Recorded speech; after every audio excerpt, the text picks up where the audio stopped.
Rich Havenvilles and Willing shilling out $6 for small fillets of prime water.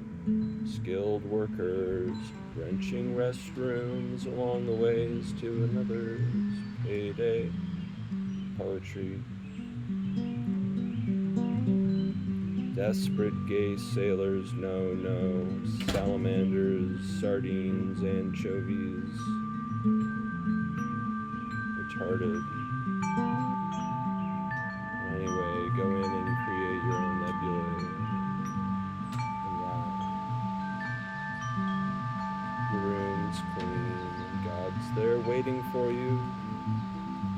He knows you. Wants to know why you've been sleeping on bed sheets. Your room is a pigsty, Lord of the Flies style. Go in and wow, your room's clean, and God's there waiting for you. He knows you. Don't get stuck in a mushroom loop. Soupy self-denial and random reads, said he. Go on, go on. Where's Waldo?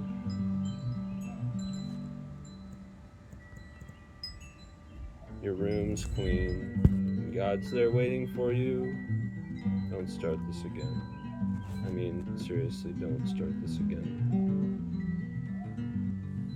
Rich Havenvilles and Willing shilling out $6 for small fillets of prime water. Skilled workers relinquishes Riley, and after all, lifting sharp rocky flats of micro aerobics and ginger insects remain the same all over, 30-some years into the future. Tender, shining stars. All right. And I played well last night, back on D. Fenestration through jazzing, clogged up windows by the Purple Crown downtown, mainlining Aquavit or Roho before I can sleep again and dream of private stalls and cat calls by the strangers with eyes behind my white wrapper candy bar, and handy Trabahar, new papers, running tender shining stars. But I want out, she said, and way up north she went, away from me in these silly bougie streets to a walkable town in Vermont. B-side wailing of mac and cheese, get the sinker, you'll swim beyond the t-shirt wearing failures and into polo territory. I can't write or I snap too fast from my own wellspring to fall in some air in between, not yet it's still May, but let it be, you'll see how you sing yet. Ho told me why he hadn't killed me was because I looked hungry, and after all it had nothing to do with any prophecy of a green emerald bow tie and white robes, and I found this strange, but I thought I would count him as a friend. And he and his friend exchanged knowing winks, and then the boat went down beneath the waves.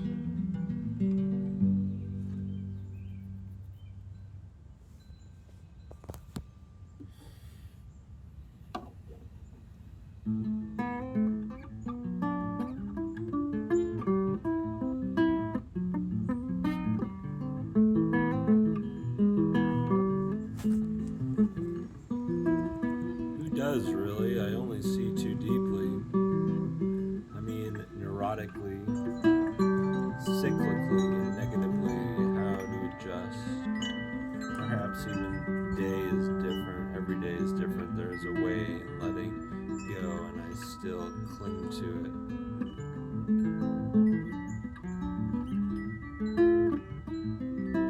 What you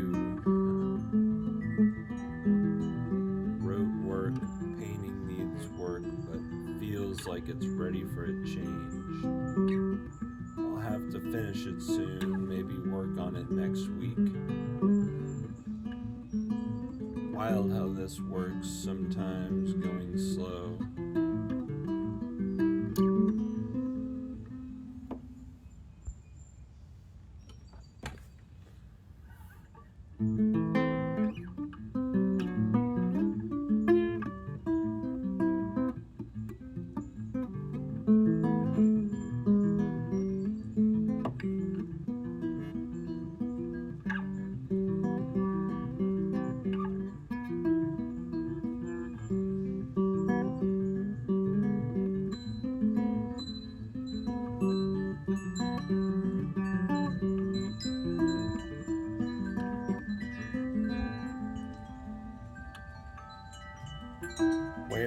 relaxing. Don't be negative. Although it's easy to see all viewpoints, some leg to stand on, some house to sleep in. Just do it or don't do anything. Relax. I want to feel like me. Non-negotiable. Some days do feel like new strategies are needed.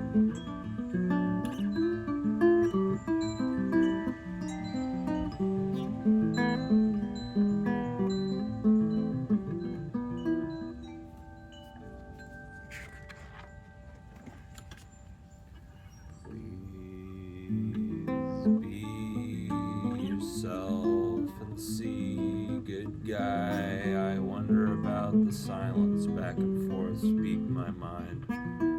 Please don't listen. Not important.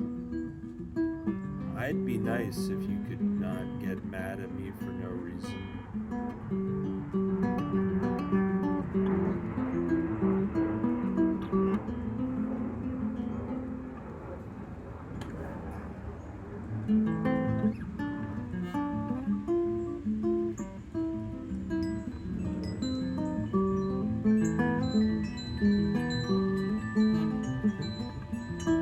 Just bad timing.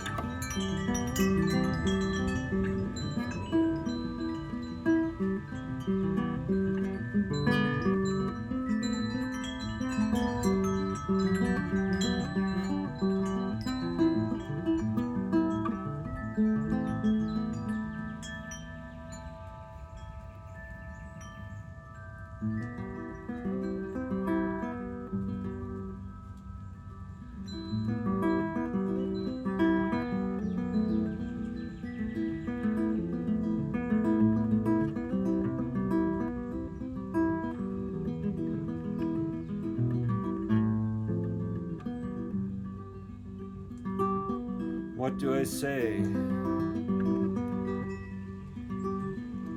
What comes up from the subconscious? What comes up? I can't with you today. Send that mixed up in my head enough.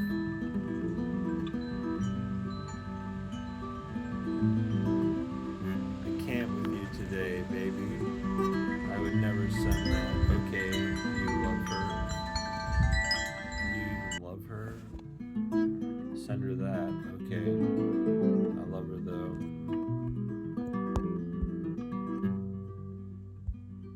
Second thought. I do now. Now I do. You are crazy.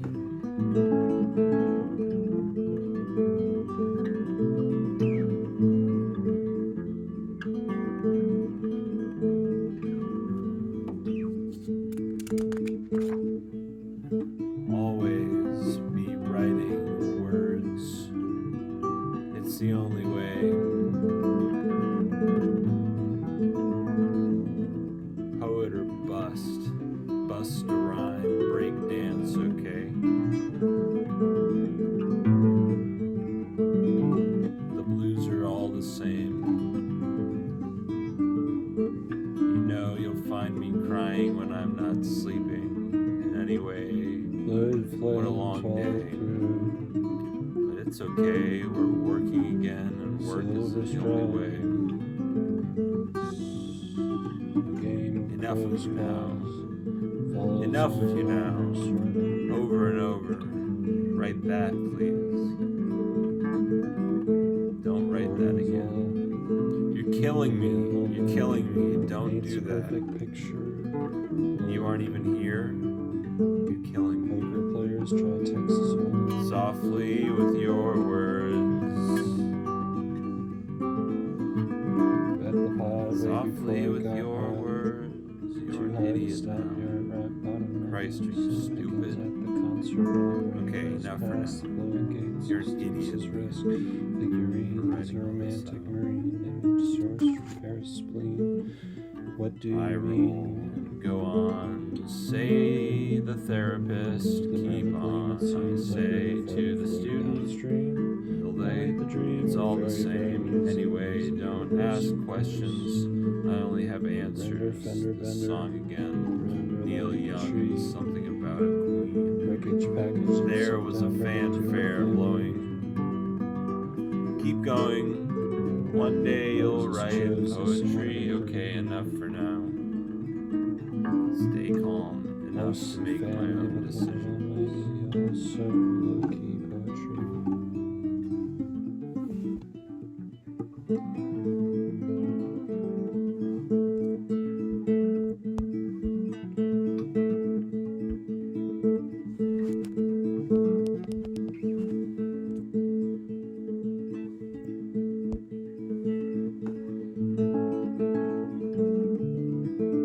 Strolling down the highway, I'm gonna get there my way.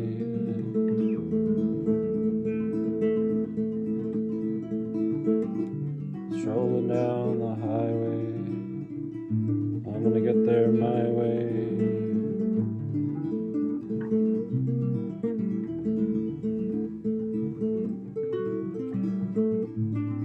Yes and no are the answers written in my true lover's eyes. Blurred flames walk through silver straws. A game of crows calls follows on order, sort of.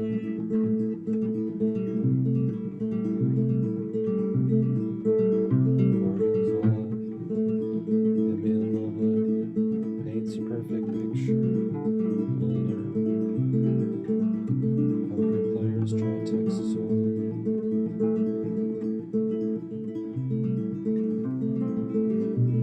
Bet the pot way before it got hot. Too high to stop here at rock bottom. Slim pickings at the concert hall. Ravers past the long gates of Styx's risk. Figurines, romantic marine, source from Paris spleen. What do you mean? Glimmer of a gleam, it seems like river from the float downstream. I wait the dream, fairy grand music, easy universe, of course. Render, fender, bender, number like a tree. Wreckage package in September. Sitting on a park bench back in September. We were so different, chose this way to remember. You die again and again, mostly family, but lonely. Read that on that star map app you told me again. I've heard it's a fool who plays it cool. Now you've got my horoscope and I've got your fake jewel. And your master scattered around my room.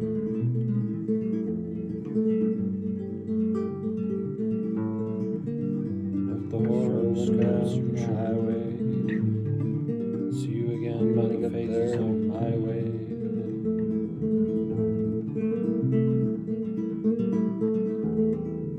Strolling down the highway, I'm gonna get there my way.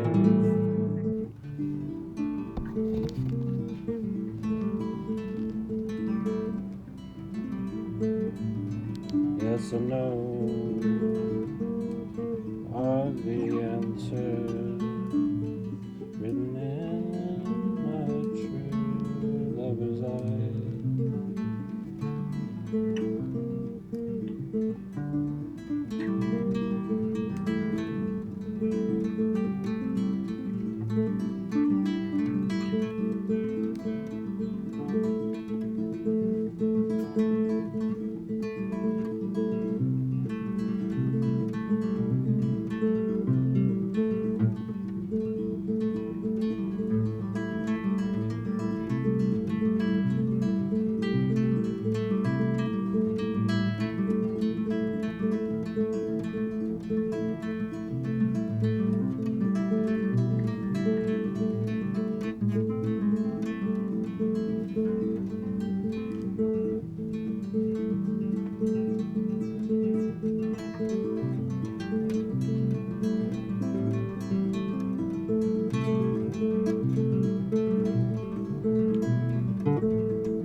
copied down what I heard, but at least writing on the delay between thoughts and page and you. There's enough for now. I know, Jesus Christ, all right. Enough fishbone by the time I've written the line. That's enough for now. Another been trying to reach me and I've been gone. Gone, dead, etc. I loved you and I know you. Did you?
you believe in magic?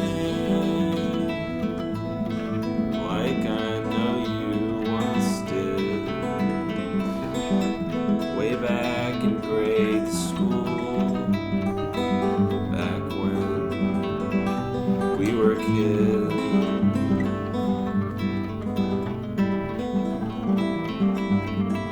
Can you release me from that game of tag? You know I've been dancing my clothing rag.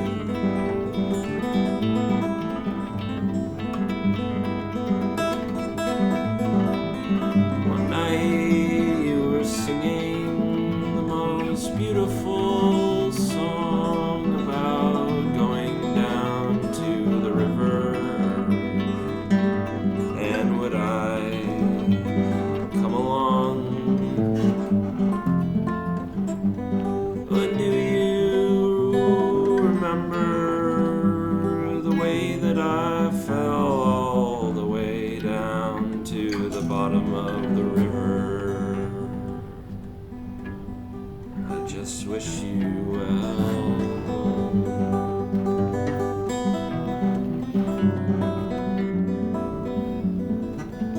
Can you release me from that game of tag? You know I've been dancing this cloven rag, cloven rag.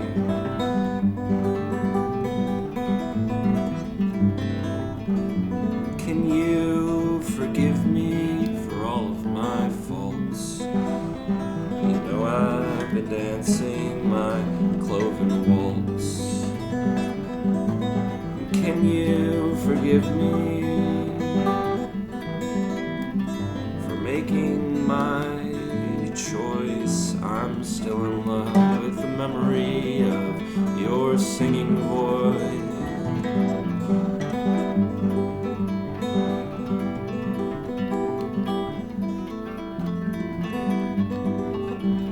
I'm still playing that game of tag, you know.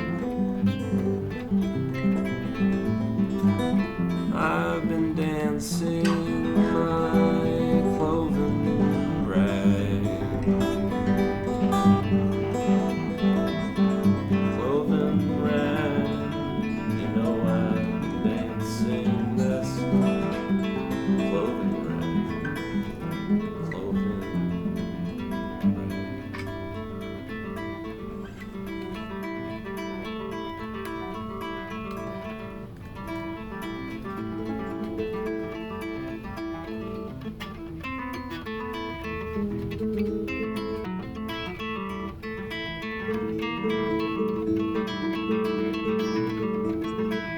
Fluid flames followed through the silver stride.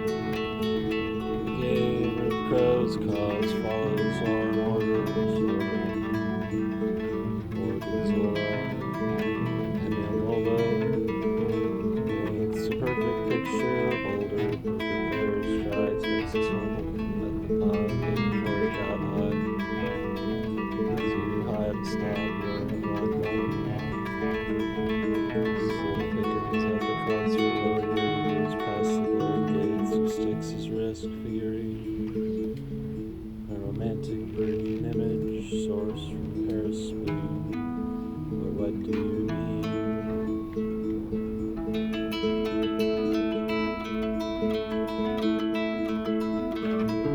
Glimmer of a gleam, it seems like river farther flowing downstream.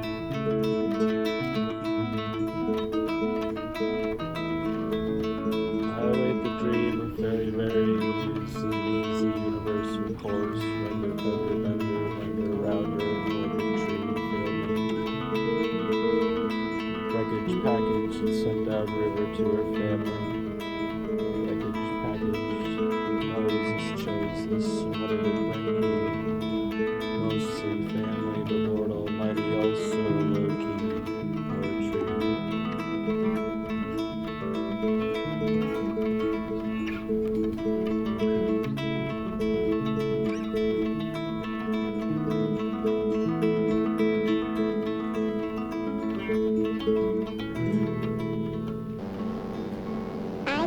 real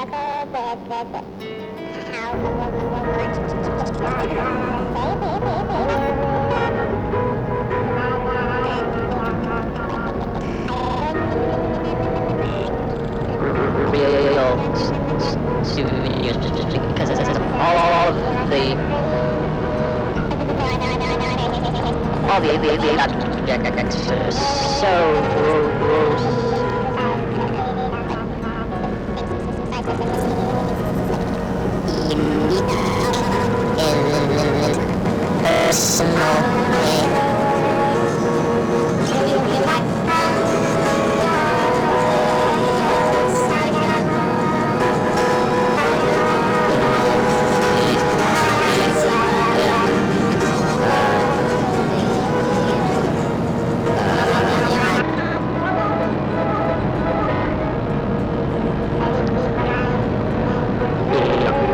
interesting to look at as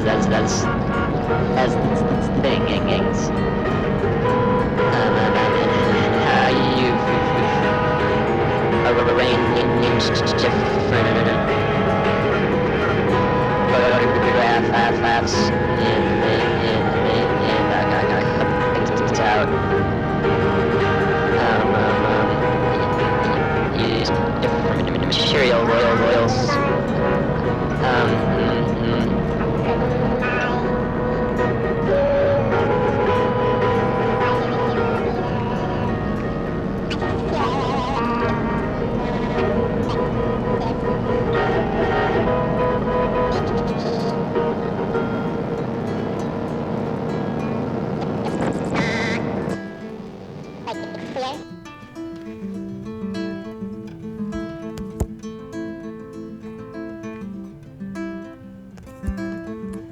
William Shakespeare was christened in Holy Trinity Church, Stratford upon Avon, April 26, 1564. His birth is traditionally assigned to April 23rd. He was the eldest of 4 boys and 2 girls who survived infancy in the family of John Shakespeare, glover and trader of Henley Street, and his wife Mary Arden, daughter of a small landowner of Wilmcote.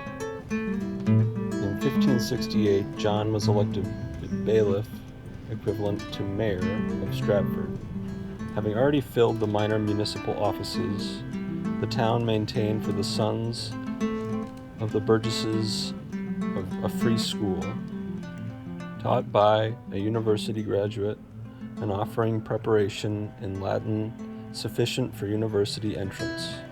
Its early registers are lost, but there can be little doubt that Shakespeare received the formal part of his education in this school. On November 27, 1582, a license was issued for the marriage of William Shakespeare, aged 18, and Anne Hathaway, aged 26. And on May 26, 1583, their child Susanna was christened in Holy Trinity Church. The inference that the marriage was forced upon the youth is natural but not inevitable. Betrothal was legally binding at the time and was sometimes regarded as conferring conjugal rights. 2 additional children of the marriage, the twins Hamnet and Judith, were christened on February the 2nd, 1585. Meanwhile, the prosperity of the elder Shakespeares had declined, and William was impelled to seek a career outside Stratford. The tradition that he spent some time as a country teacher is old but verifiable. Because of the absence of records, his early 20s are called the lost years, and only one thing about them is certain, that at least some of these years were spent in winning a place in the acting profession. He may have begun as a provincial trooper, but by 1592 he was established in London and prominent enough to be attacked. In a pamphlet of that year, Groat's Worth of Wit, the ailing Robert Greene complained of the neglect which university writers like himself had suffered from actors, one of whom was daring to set up as a playwright. An upstart crow beautified with our feathers, that with his tiger's heart wrapped in a player's hide, supposes he is as well able to bombast out a blank verse as the best of you, and being an absolute Johannes factotum, is in his own conceit the only shake seen in a country. The pun on his name and the parody of his line, "O tiger's heart wrapped in a woman's hide," pointed clearly to Shakespeare. Some of his admirers protested, and Henry Chettle, the editor of Green's pamphlet, saw fit to apologize. "I am as sorry as if the original fault had been my fault, because myself have seen his demeanor no less cool than he excellent in the quality he professes. Besides, doers of worship have reported his uprightness of dealing, which argues his honesty and his facetious grace in writing, and approves his art." The plague closed the London theatres for many months in 1592 to 94, denying the actors their livelihood. To this period belong Shakespeare's two narrative poems, Venus and Adonis and The Rape of Lucretia, both dedicated to the Earl of Southampton. No doubt the poet was rewarded with a gift of money, as usual in such cases, but he did no further dedicating, and we have no reliable information on whether Southampton or anyone else became his regular patron. His sonnets, first mentioned in 1592 and published without his consent in 1609, are intimate without being explicitly autobiographical. They seem to commemorate the poet's friendship with an idealized youth, rivalry with a more favored poet, and love affair with a dark mistress, and his bitterness when the mistress betrays him in conjunction with his friend. But it is difficult to decide precisely what the story is. Impossible to decide whether it is fictional or true. The true distinction of the sonnets, at least of those not purely conventional, rests in the universality of the thoughts and moods they express, and their poignancy and beauty. In 1594 was formed the theatrical company known until 1603 as the Lord Chamberlain's Men, thereafter as the King's Men. Its original membership included, besides Shakespeare, the beloved clown Will Kemp and the famous actor Richard Burbage. The company acted in various London theatres and even toured the provinces, but it is chiefly associated in our minds with the Globe Theatre built on the south bank of the Thames in 1599. Shakespeare was an actor and joint owner of this company and its Globe through the remainders of his creative years. His plays, written at the average rate of 2 a year, together with Burbage's acting, won it its place of leadership among the London companies. The individual plays began to appear in print, in editions both honest and piratical, and the publishers became increasingly aware of the value of Shakespeare's name on the title pages. As early as 1598, he was hailed as the leading English dramatist in the Pallidus Tamia of Francis Meres. The note is valuable both in indicating Shakespeare's prestige and in helping us to establish a chronology. In the second half of his writing career, history plays grave place to the great tragedies, and farces and light comedies gave place to the problem plays and symbolic romances. In 1623, 7 years after his death, his former fellow actors John Hemminge and Henry Condell cooperated with a group of London printers in bringing out his plays in collected form. The volume is generally known as the First Folio. Shakespeare had never severed his relations with Stratford. His wife and children may sometimes have shared his London lodgings, but their home was Stratford.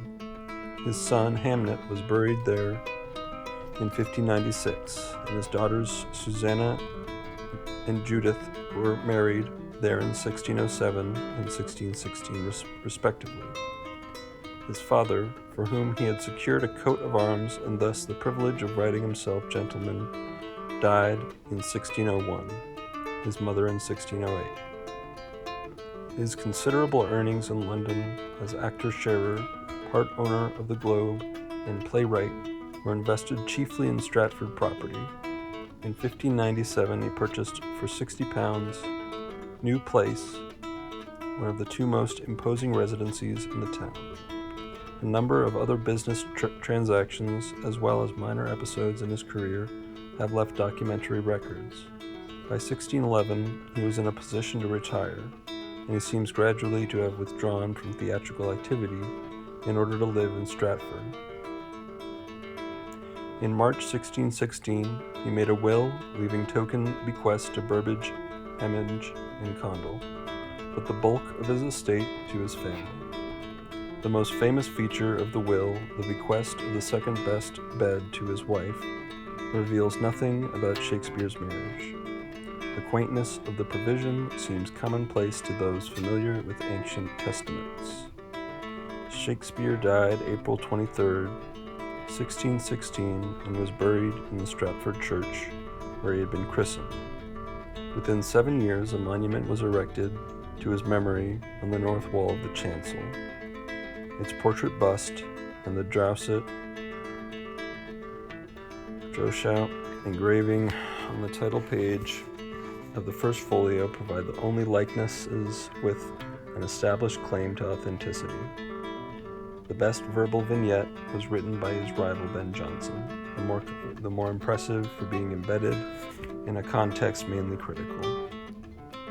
I loved the man, and do honor his memory. On this side, idolatry, as much as I know. He was indeed honest, for nature, had excellent fantasy, brave emotions, and gentle expressions.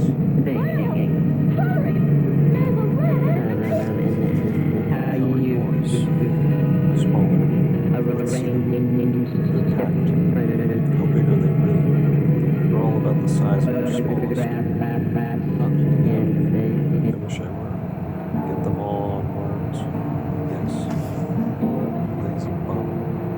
Bill put the trout in the bag, started for the river, swinging the open bag. He was wet from the waist down. I knew he must have been wading the stream. I walked up the road, got out the 2 bottles of water. Moisture beating in the bottles as I walked back to the bright trees. I spread the lunch in the newspaper, poured one of the bottles, and leaned the other against a tree. Bill came up drying his hands, his back plugged with ferns. I'd see that bottle, he said. I pulled the cork and tipped up the bottle and drank. That makes my eyes ache. Let's try it. The wine was icy cold, tasted faintly musty. It's not such faith in my hands. I wrapped the parcels of lunch, chicken, there's hard-boiled eggs, mined the salt, first the eggs, and then the chicken, Brian and Celia. He's dead. Ordered it on paper yesterday. Yes, Brian's dead. Bill laid down the egg he was peeling, gently on his head, and he drumstick for his almost beaten. I reversed the order. Brian's sake is a tribute to the great common. First the chicken, then the egg.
Others tried to make a meal out of the goldfish. Lady chased after them and spoiled their plans, but not before the cat made a shambles of the living room. Came running. Merciful heaven! Look at this man! The two pesky cats pretended to be hurt. Aunt Sarah coming over. Did that wicked dog attack you? My innocent little baby. Well, I know how to take care of that ruffian. And so, didn't wait a moment. She grabbed the lady and went down below the fence. Got it! I want the money! I'll put the frog on! The shop was just a steady muzzle on the lady. With a toast of paper, that she was not going to come out.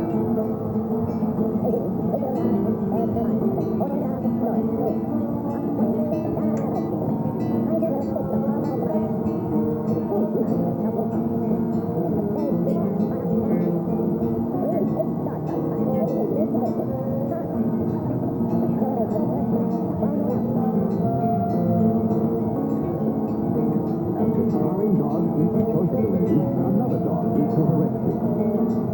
It was Pat. Single-handedly, he fought the vicious dogs and sent them yelping away. Then he turned to Lady. Hey, Pig! What are you doing on this side of the track? I thought you... Huh? A monkey? Oh, you poor kid. We've got to get that thing off. Come on. Tramp led Lady to the easy. At a pond, they found the beavers trying to pull a heavy log into the water. Pardon me, friend. It looks like you need a log puller. I happen to have a handy-dandy one here. Modeled by the little ape. Just nip it off and it's yours. The beaver quickly pulled for a trap, and Lady was free of the big monkey. Come on, kid. Let's find a place to celebrate. Tramps seemed to be known and welcome everywhere they went. He had a different place to eat every day of the week. It's Wednesday, Pig. That means we go to Tony's restaurant. You'll love it. Tony had a plate of bones all ready, but when he saw the plant that brought a lady friend, he served them a delicious dinner from the spaghetti. Then, the house of the toilet sang a beautiful love song, while Lady Plant sang by candlelight. Lady smiled and birthday lunch. So sweet and cool. After a little happy dinner, Lady Plant walked away to the top of the hill, overlooking the city. Look down there, kid. There's a great big wood out there with no fence around it, where two dogs like us find adventure and excitement. Oh, wonderful. You win, kid. As he escorted Lady home, Tramp noticed something different in his mirror. Hey, let's wake up those fat, lazy pigs.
happy home with Darling and Jim Dear. Her afternoons were spent playing the part of Darling, and later she would race Jim Dear home from work. One summer day, Jim Dear came home with a surprise for Lady. Here you are, girl. Your very own collar and license. Why don't you show them off to Jocelyn practice? Lady trotted proudly next door to the neighboring dog. Notice anything different, Trusty? Why, Miss Lady, drawled the aging bloodhound, you've got a new collar. Jocelyn cocked at him. Aye. And it looks very expensive. Later that summer, Lady noticed a change in Jim Dear and Jocelyn. The race at home stopped, as did the afternoon walk. Instead, Darling just sat home and knitted. Poor lonely Lady sat outside and wondered why her owners were acting so strangely.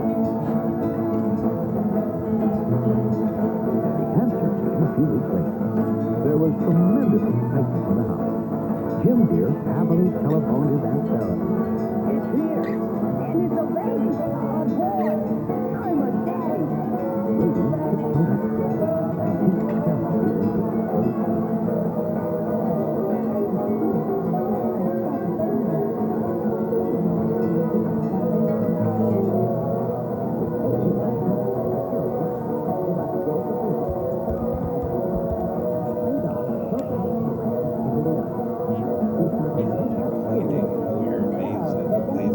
the streaking down the sunken lake, frozen and chosen by your break me into two pieces off a leash. Undesirable flower, powerful range rovers. Soldier on over halos, angels, like hunters and elite creatures. Grunts while you're asleep in bed by night. Normal neighbor, but bad and the good guys will cook you. Cool you, jet over to me, Bezo, Bozo. Headphones, no sounds. Outside, they're canceled. Sign up, sing. Bluetooth, too soon. Who knew? Boom, walkie-talkie, Ingolstadt, holder, and repressed jeans so they fit more easily in my overpacked main bag. Taking a trip up Memory Avenue towards my split-lip 0749 extra meaning with life.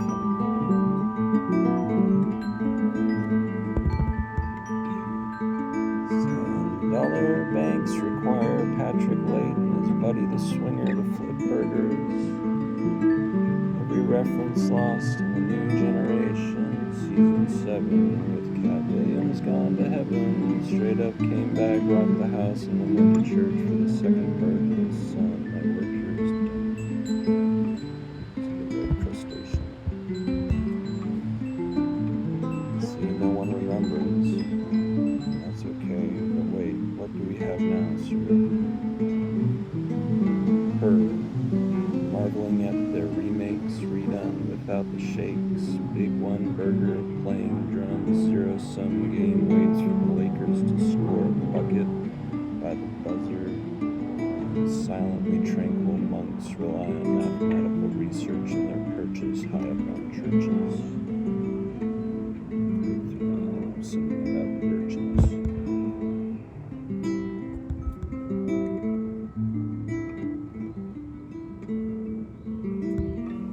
Not enough. Though I tried with this. Tried reading audiobooks, but I only fell asleep at the end of the line. 1979 plays while drama unfolds and sinks into the paperboard. Soundless, my pen provides percussion to Billy's sardonic sneer. He was on Alex Jones, and I watched my master smash open his skull and slowly slide into Sleepy Hollow. Scornfully, my 14-year-old self resides in me now, there's no one around.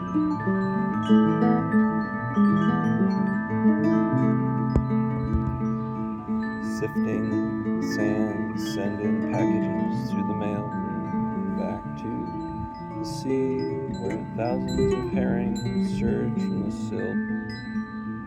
Keep reading till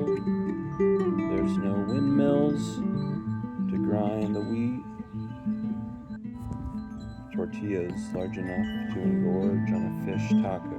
Gotcha. Had to have one silverfish in me.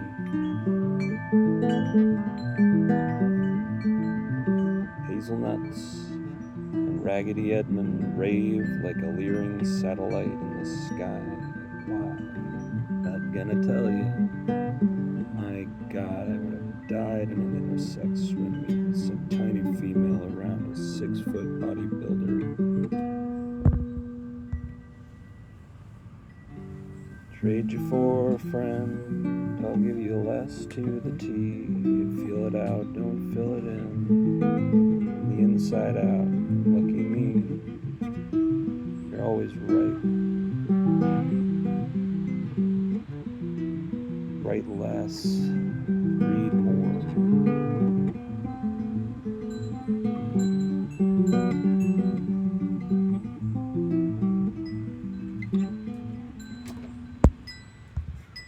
Take out Tootsie Roll wrapper fortune cookies said, take care of yourself, rascal. Be good to your brain and don't bonk your noggin off of low-lying lamps.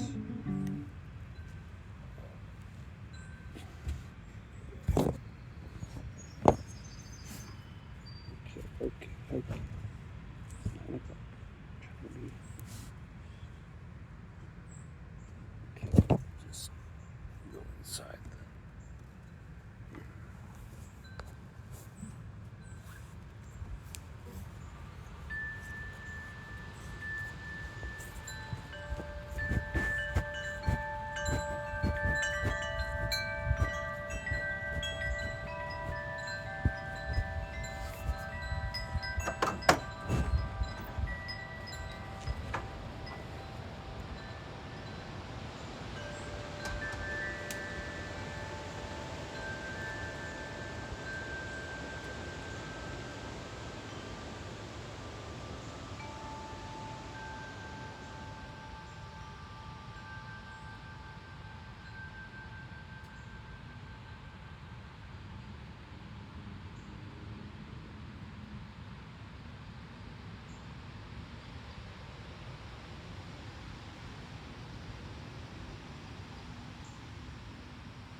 to Hegel's account, which reminded us that human values and moral and ethical problems come up in historical circumstances, which then forced us to investigate society and history, which opened up immense topics that we've only been able to say suggestive things about.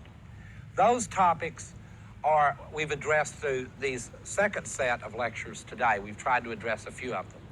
Topics relating to the economy, I tried to distill some of what I consider the important insights Marx has into the economy, and others. In terms of the state, I didn't assign any readings by Max Weber, but I did suggest you look at some Kafka on the state. And then I ended up with culture in the last lecture. And when I got around to culture today, you may have noticed that my remarks became less systematic. Now, I've got to explain why. And that's that a culture based on spectacle and images has a peculiar, non-systematic character. It's like the fall TV schedule. All you really know about it, right, is that it's going to appear on a kind of grid. But culture in general, we're not even sure about the grid, let alone, which dumb new sitcom goes in it, but we're not sure about the grid. So when you discuss cultural phenomena today, you almost have to go phenomena by phenomena to see how they fit. But it becomes crucially important for the kind of account I've been trying to give, that if the project is what I said it was in the sets of lectures before, trying to create a human life that's free and so on, it becomes crucially important if the culture itself is beginning to, as it were, destroy, deconstruct, or disrupt the very conditions for being human at all. Because it becomes pointless to talk about free humans in the absence of humans. So the problem of freedom was bad enough, right? Everybody went, I don't think that can ever be done. But by who, now's the question, which is even worse. So that's been the trail that we've followed. Now, the reason that I'm mentioning Freud at all in these last lectures is to remind us and take us back for a moment to Kierkegaard and deepen that analysis, where I did mention despair and used a kind of existential motif to turn it into a social one. Despair not as sort of an existential thing like a Bergman movie, The Seventh Seal or something, but as a social malady that is not merely psychological. Many of you have had the experience, I'm sure, of going to a therapist and hearing him describe the problems you have with your husband and how you should adjust, and you go, geez, I don't think it's that. I think it's really the whole situation, the fact that he has all the money and that my life is shit, and I think that's the problem. Oh, we'll cut that. Anyway, my life is a mess, and that's the problem. Well, those objective problems were what I was trying to show despair to be, and not ones that could be fixed, as it were, by simply, having someone say, adjust. Well, this last part where I'm going to talk about Freud is similarly not therapeutic, because that's not the interesting part of Freud to me. The book I've suggested is Civilization and Its Discontent, which stands to follow a parallel kind of argument with Marx's. Much of human civilization has been built by economic motivations of which people were culturally unaware. In other words, they've been motivated economically, but cultural meaning made them unaware of it. That's a simple way to put one of Marx's sort of skeptical arguments. A way to look at Nietzsche's argument.